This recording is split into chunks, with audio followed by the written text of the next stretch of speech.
Part 2 of why I'm terrified of babysitting again. Like I said, when the mom came home after I left, she told me that the kids were gone. So I described to her the man that I saw in the house that I thought was the dad, and she told me that was the ex-husband who had a spare key to their house. But she did not believe me right away. At first, she was asking me a lot of questions, acting as if I was the one who kidnapped them. Almost as if she was accusing me of kidnapping. And you know what? Those feelings were right. Obviously, the police had to get involved, and when I spoke to them, they told me that the mom wanted to know if I knew where the kids were. And I had already told her about the man that I saw. But they said that they would also look into the ex-husband as well. So she kind of believed me, but didn't 100%. I was literally being accused of kidnapping 3 kids. But they were looking more into me because her ex-husband lived in Colorado. We lived in Kansas. So I was a prime suspect up until they interviewed the dad, and he gave himself up like for part 3 of why I'll never babysit again. So like I said, they were finally able to interview the dad, but it took a while because he lived in a different state. But when they interviewed him, he mentioned this girlfriend that he had. It was his current girlfriend, and so they asked him where she lived and all that good stuff. Well, the police decided that they were going to question the girlfriend as well. So they went over to the girlfriend's house, they knocked on the door, and as soon as they knock on the door, the police hear a child crying. The dad didn't mention anything about his girlfriend having kids. And the next thing you know, a toddler runs up to the door. A toddler that looks exactly like one of the kids that I was babysitting. And so the police arrested the girlfriend, and the police arrested the dad for kidnapping 3 children. Mom finally got her kids back, and everything was good. The kids were not harmed in any way. This all happened in the span of like a week or 2. The mom actually ended up coming to me and personally apologizing about how she acted. But I told her it was no biggie because anybody would act like that in a situation where their kids were gone. And I continued to babysit her kids. Here's another babysitting horror story,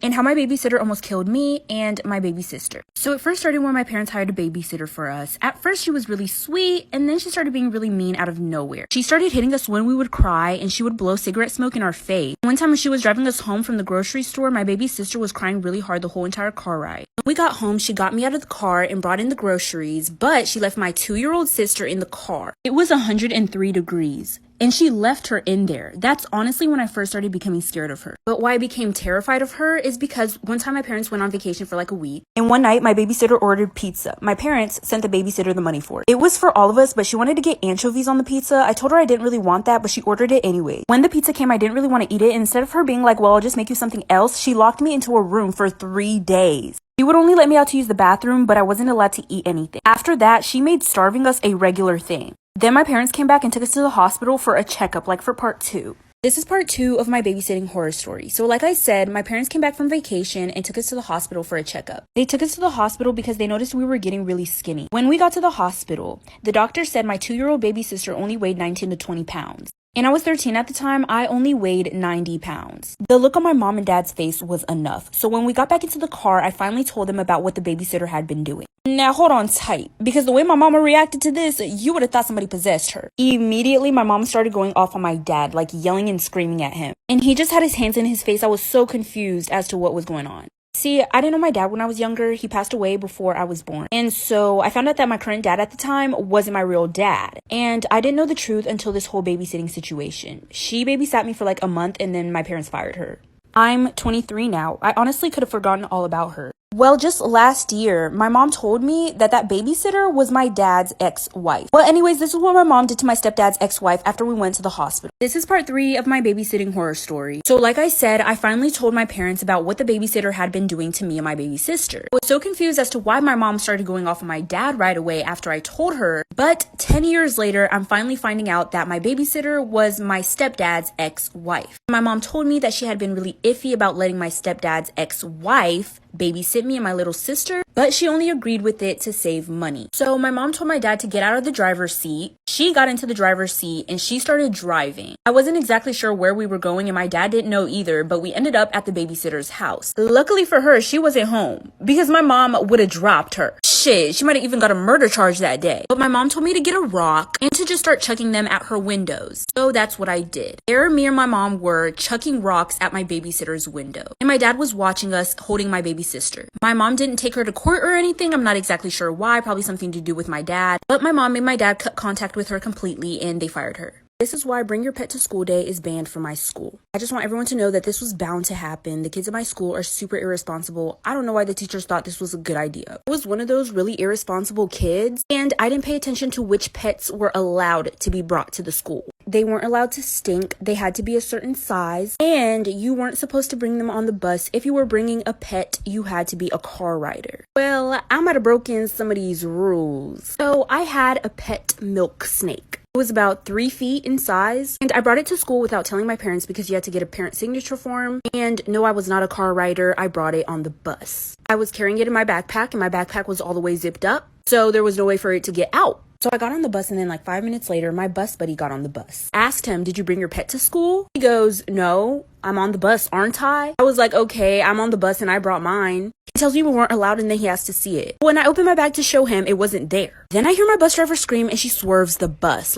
This is part 2 of why Bring Your Pet to School Day is banned from my school. So like I said, I'm on the bus and I open my bag to show my friend my pet snake. But when I open my bag, it wasn't there. And then I hear the bus driver scream, and she swerves the bus. He yells that there's a snake on the bus, which causes panic. Kids start crying. Some try to jump out the bus window. Like, it was literal chaos. The bus driver almost crashed the whole bus. But she was able to steady it out. But nobody knew where this snake was. I honestly just try to act like I didn't know what was going on. Like, what snake? Never heard of her. Is that some type of drink? Anyways, so luckily, I looked across the seat from me. The seat in front of them, under it was the snake. My friend was sitting on the outside of the bus seat, so I told him to grab it. Try to get him to grab it before anybody sees it, but he didn't, so I just launched over there and I grabbed it, put it in my bag, and continued to act like nothing happened. Okay, so I'm running out of time, so I'm going to zoom past a little bit, but I'll come back on the next part. My school lets us carry our backpacks anywhere we want, so I had the snake in my backpack all day. But 2 periods before chemistry, I decided to let it loose so I could skip the class. So this is part 3 of why Bring Your Pet to School Day is banned from my school. Okay, so I'm backtracking a little bit. So after the snake was let loose on the bus, once we got to the school, somebody had to come onto the bus and figure out the situation, what was going on. They asked if anybody brought their pet on the bus. Obviously, I did not give myself up, and they ended up just concluding that a random snake got on the bus. Okay, so back to where I was at. I had a chemistry test that day as well. Like I said, I was very irresponsible, so I did not study for my test, nor did I care for this snake. So I knew the chaos that it would bring to let it loose, so that's what I did. So it could cause chaos, so then I didn't have to take my chemistry test. And half an hour after I let it loose, on the announcements, they tell everybody to stay in their rooms. There is a snake on the loose. Apparently, it was found in a bathroom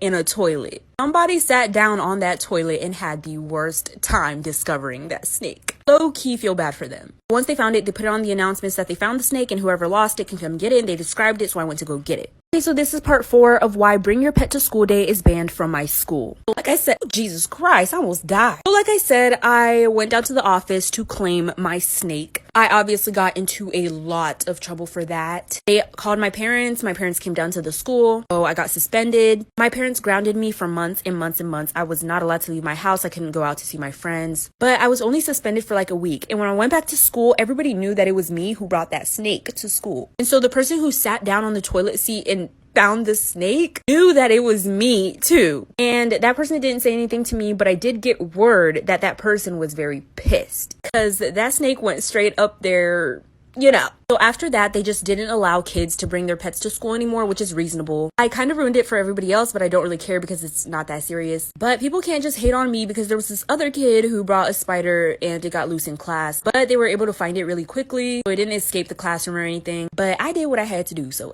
story time of how I found out that my mom was actually my older sister. My older sister never really liked me as a child. We were never close. I never knew why, but I was guessing it was because of the 10-year age gap. But I'm pretty sure she hated me because she couldn't even look me in the eye. I cannot make this up. She would not look me in the eye. But she never really talked to my parents either. She kind of just kept to herself all the time. Sometimes I have vivid memories of when we were younger and she would always be arguing with my parents about something, and I always thought it had something to do with me. Well, I was right. It had everything to do with me because eventually my sister turned 18 and she moved out. For 2 years, I didn't talk to her at all. I honestly don't even think I had her number saved, and I'm pretty sure that she didn't have mine. Well, 2 years later, and I was 10 at the time, she reached out to me via social media. I'm not sure how she found my Instagram name, but it was just my name, so she probably just typed that in and found me. She DM'd me and told me that she wanted to talk about something very important and that she would like to talk over the phone. So we exchanged numbers and we called that same night. And she told me that when she was younger, my dad had taken advantage of her and gotten her pregnant and had me. This is part 2 of how I found out that my mom was actually my older sister. So like I said, my older sister had reached out to me via social media and told me that she was actually my mother. And so after we got off the phone that same night, I lost it at dinner and I went off on my parents and I screamed at them. And I told them that I would go to the police and tell them everything and I would tell them the truth unless they just let me live with my older sister. And they tried to explain themselves, and their reasoning was that they wanted to keep the family together because of their traditional values. And it would have just made their lives a lot harder going through all the court proceedings, so they just kept the family together. And so they clearly didn't want me to go into the police, so they said that I could go live with my older sister. So she came to get me, but she lived in a different state, so it kind of took a while. I still had to stay in the house for like a week or so before she came, but I packed all my stuff and I was ready to go. And when we went back to where she lived, we immediately called the police and told them everything. Fast forward a little bit, they did some DNA testing. My sister's DNA matched as my biological mother's, and then my dad was my biological father, and they saw how the ages just didn't match properly, so they took my father to jail. What's one really bad thing you did as a child that you kept secret for your entire life and didn't tell nobody? I'll go first. I got a lot of stories like this, but this is just one of them. So my mama used to put me in daycare, and in my daycare, we used to do field trips, and we went to the YMCA. So while we were in the pool, this one white kid comes up to me and he asked me, like, why are you black? And I was kind of embarrassed, but I wasn't mad at the kid. I was more embarrassed than I was mad. And I told him that my parents painted me every single day. And I was thinking back at the time when I scraped my knee and the skin came off and there was like no blood. It was just bone. But I didn't know that it was bone. I thought that I was just white underneath. So I was like, it's true, like I can peel my skin off and prove it. When I did that, I peeled skin off my finger and it was a lot of skin and I started bleeding really bad. So the water started getting red and the daycare people tried to get everybody out the water like there was something going on. And then once everybody was out of the water, one of the daycare people go, I'm so sorry, everybody. I lost my tampon. I need to find it. Okay, so what happened was pretty self-explanatory, but I can make a part 2 if you guys want. Okay, so this is part 2 of the really bad thing that I did as a child and kept secret. So my daycare instructor, or whatever you call them, basically said that she had lost her tampon in the water. And I'm guessing she said that because she was on her period and she had a tampon in and the water started turning red, and that's the only reason that she could think of. But like they started checking all the kids and making sure that all the kids were okay and stuff. And when they came up to me and asked me if I was good, I was like, oh yeah, I'm fine. And so they were looking in the water for like an hour, but there was no tampon. Like they could not find the tampon. Like that one white kid, he was not part of the daycare. Like he wasn't one of the daycare kids. So they evacuated everybody out the pool. Like nobody was allowed in there. And like we all got back on the bus and we went back to the daycare, and the daycare instructor who thought she had lost her tampon literally talked to all of us and was like, things like this can happen as a woman and when you get older, you'll understand. But baby, I stayed mute. Ain't nobody know. One person knows, but hopefully she don't see this on her For You page. Sorry about it. If the road leads to you, I follow it wherever it goes. Whenever I'm feeling blue, I bottle it so nobody knows how I feel when I walk through the crowd. I'm on my way. I'm on my way. I can't erase the memories of our past. They keep me running back to you. I can't escape the mistakes I've made. Will you catch me when I finally fall through?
wasn't sure if I wanted to tell them what happened or not. I was only crying because I felt super uncomfortable and I didn't know what else to do. When I got to my friend's house, she told me that she would go to the office with me at school the next day. So the next day came and we went to the office. Well, this is what they said when we told them what happened, like for part 4. This is part 4 of my touchy English teacher. Okay, so my friend and me went to the office to tell the principal what happened. And he was acting really concerned and everything until I told him which teacher it was. Then he was like, oh, yeah, we get complaints about him all the time. And I was like, so are you going to do something about it? Why haven't you done something about it already? And he goes, well, a lot of students will make up things about a teacher they don't like just so they can get them in trouble. But I'm not saying you're making it up. Of course, we're going to have to look into it.